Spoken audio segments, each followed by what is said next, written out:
ఏంటిది? 10 మందితో చేతులెత్తి దండం పెట్టించుకునే అవకాశం ఆ భగవంతుడు మన 2 వంశాలకే ఇచ్చాడు. ఆ అహంతో జనాల్ని తొక్కేశాడు.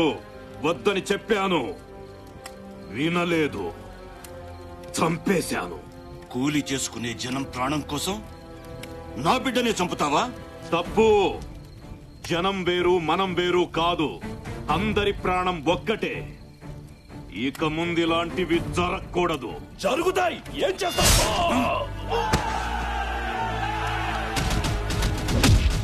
ఆ రోజు మొదలైన వైరంతో బంధుత్వాలతో కలకలలాడే 2 సంస్థానాలు బద్ధ శత్రువులయ్యాయి. 2 వర్గాల గ్రామాల్లో దాడులు జరగని రోజు లేదు, శవం లేవని రోజూ లేదు. చట్టాలు మారాయి, తరాలు మారాయి. ఎన్ని మారినా అప్పటి వైరం మాత్రం కాష్టంలా కాలుతూనే ఉంది. 2 తరాల నుంచి ఈ అకృత్యాలను తన కళ్లతో చూసిన ఆ 2 వంశీకులకు సంబంధికుడైన రాజా రంగనాయకులు ఆ వంశాల మధ్య రాజీ ప్రయత్నం చెయ్యాలని సంకల్పించాడు.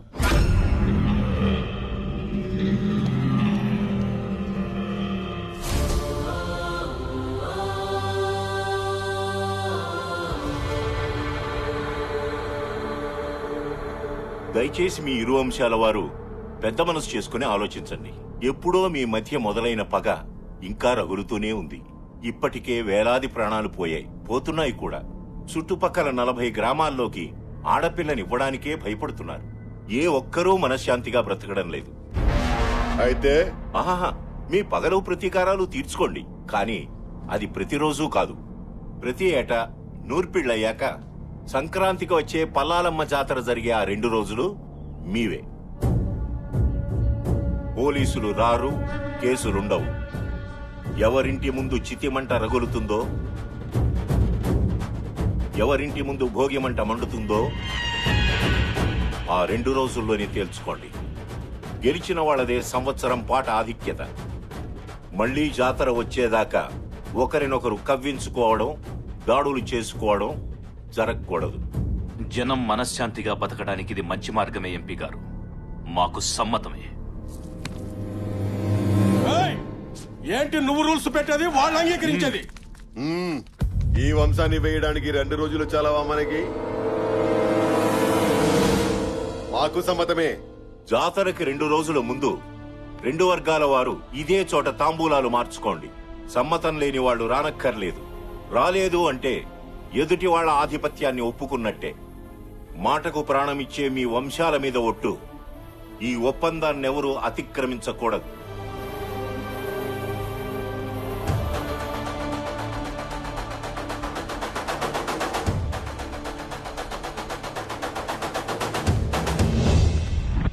ఆ నిర్ణయం ప్రకారం అప్పటి నుంచి జరుగుతున్న ఉత్సవాల్లో వాసురెడ్డి వారే గెలుస్తున్నారు.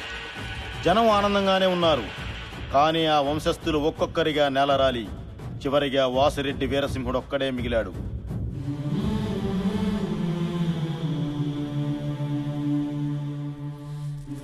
తాంబూలానికి వస్తున్నాం పంతులు గారు. అయ్యా, ఓడిన శత్రువు బలాన్ని పెంచుకున్నాడు. మీరు అందరినీ పోగొట్టుకుని ఒంటరి వారయ్యారు. భగవంతుడు మీకు 3 ఆడపిల్లల్నిచ్చాడే తప్ప ఇంటి వారసునివ్వలేదు.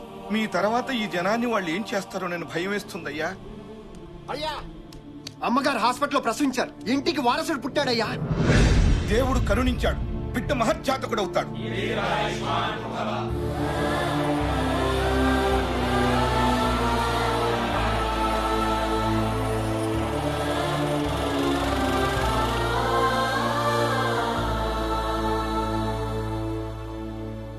మావయ్య, బిడ్డెక్కడ? ప్రాణం లేకుండా పుట్టాడు.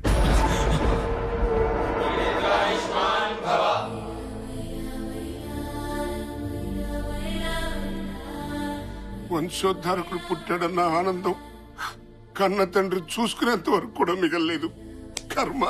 కర్మలుడు గారు. ఈ విషయం వసుంధరకు తెలుసా? తెలియదల్లుడు గారు.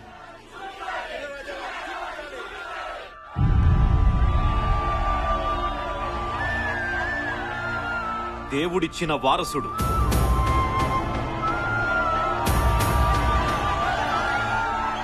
నా తరువాత జనానికి బలం లేదనుకున్న వారికి ఆ భగవంతుడు పంపిన బ్రహ్మాస్త్రం. ఈ రోజు నుండి నాతో పాటు మీరు కూడా వీణ్ణి మర్చిపోవాలి. వీణ్ణి శత్రువు వెన్నులో చలి పుట్టించే ఆయుధంగా తయారు చేసి 25 ఏళ్ల తరువాత మీ ముందు గర్వంగా నిలబెడతాను. దానికి మీ ఆశీర్వాదం కావాలి. చిన్నరాజావారు వర్ధిల్లాలి, చిన్నరాజావారు వర్ధిల్లాలి, చిన్నరాజావారు వర్ధిల్లాలి, చిన్నరాజావారు వర్ధిల్లాలి.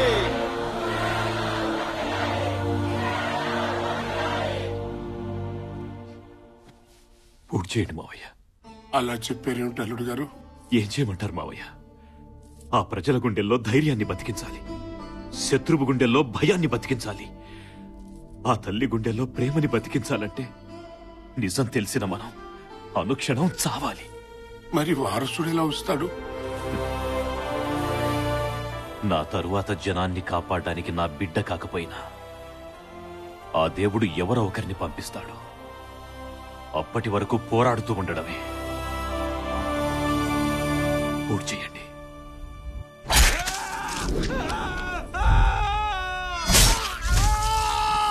ఆ మనోవ్యతతో వెళ్లిన ఆయన ఆ సంవత్సరం ఓడిపోయారు.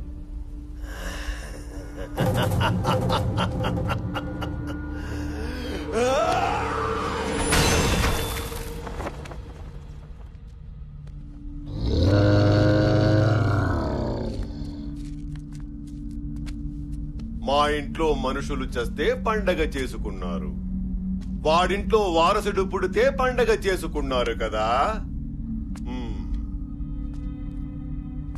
ఈ రోజు నుంచి ఈ ప్రాంతంలో ఎవరు మగబిడ్డని కనడానికి వీల్లేదు.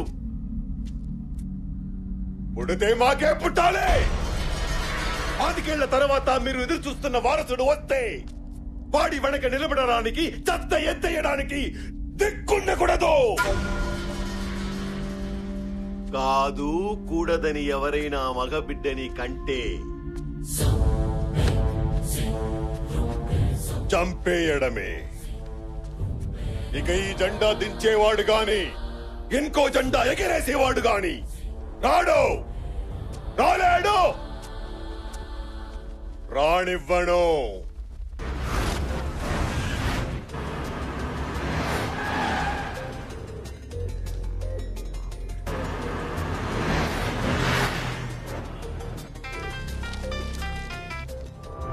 కృష్ణమోహన్, నీ బిజినెస్ జరగాలన్నా నువ్వు బతికుండాలన్నా నేను అడిగిన అమౌంట్ ఇవ్వాలి.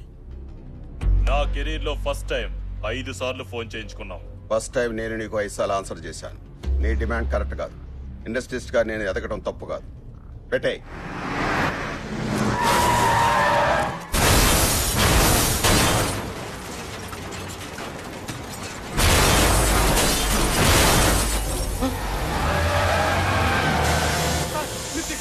దిగొద్దు సార్.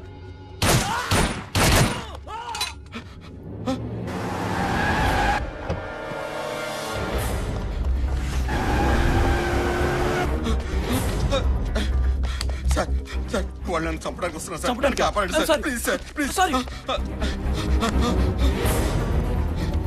సార్ సార్ నన్ను కాపాడండి సార్. వాళ్ళని చంపడానికి వస్తున్నారు సార్. చంపితే చావు, మధ్యలో మమ్మల్ని చావమంటావా? అది కాదు సార్. అర్థం కదా? Hello, yes.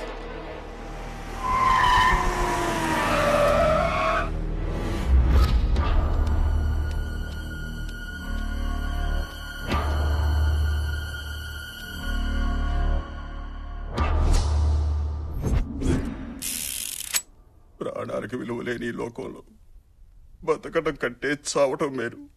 చంపే.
వాడిని వాడు చంపితే నీకేంట్రా?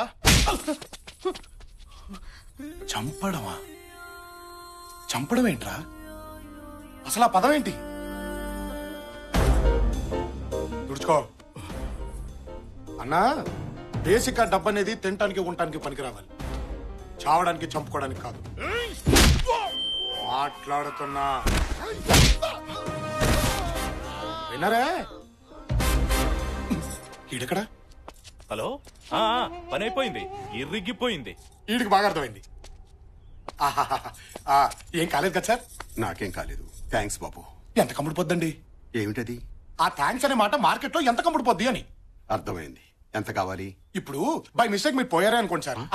పోయారే అనుకోండి, అంత్యక్రియలకి, పందిళ్ళకి, పంతులకి, పిండాలకి, వస్త్రదానం, గోదానం, భూదానం, అన్నదానం, ఆదానం, ఈదానం అని బోలెడు ఖర్చేది కదా సార్.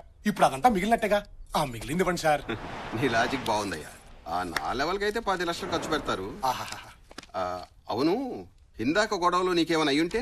సార్, ఆ దేవుడు మనకో లైఫ్ ఇచ్చాడు, 10 మంది లైఫ్లు నిలబెట్టే దమ్మిచ్చాడు. మన ప్రాణం పైన ఒకరిని కాపాడేవనే సాటిస్ఫాక్షన్ ఉంటుంది చూడండి, అది చాలు సార్. ఈ ప్రాసెస్ లో మనం పైన ఏడ్చేవాడు ఒక్కడు కూడా లేడు సార్, అనాథని. విషయం ఉందయ్యా నీలో. మాట ఎటైనా తిప్పుతున్నావు, అడ్డసుడిగాను పెడుతున్నావు. రాజకీయాల్లో దిగితే పైకొస్తావు. సార్, అది డిసైడ్ అయ్యేది అక్కడ, రాతుండేది ఇక్కడ, గీతుండేది ఇక్కడ, దాన్ని నిలబెట్టే దమ్ముండేది ఇక్కడ. నాకేదో కావాలనిపిస్తే దిగను, నన్ను జనం రావాలని పిలిస్తే మాత్రం ఆగను.